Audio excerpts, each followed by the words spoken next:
இன்றைக்கி நான் சொல்ல போகிற கதை எல்லாருக்கும் தெரிஞ்ச கதை தான். எல்லாருமே வாழ்க்கையில் ஒரு வாட்டியாவது இந்த கதையை கேட்டிருப்போம். நீங்கள் நினைக்கிறது சரிதான்.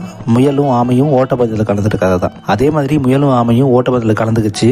முயல் வேகமாக ஓடிச்சு, ஆமை மெதுவாக வந்தது.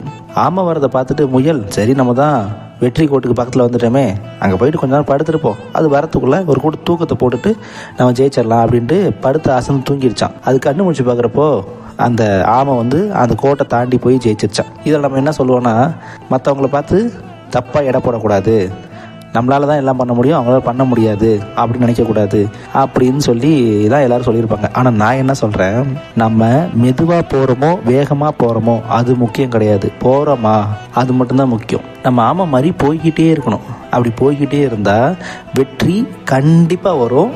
அது சீக்கிரம் வருமா லேட்டாக வருமா அது மேட்ரு கிடையாது, ஆனால் கண்டிப்பாக வரும், அது உண்மை.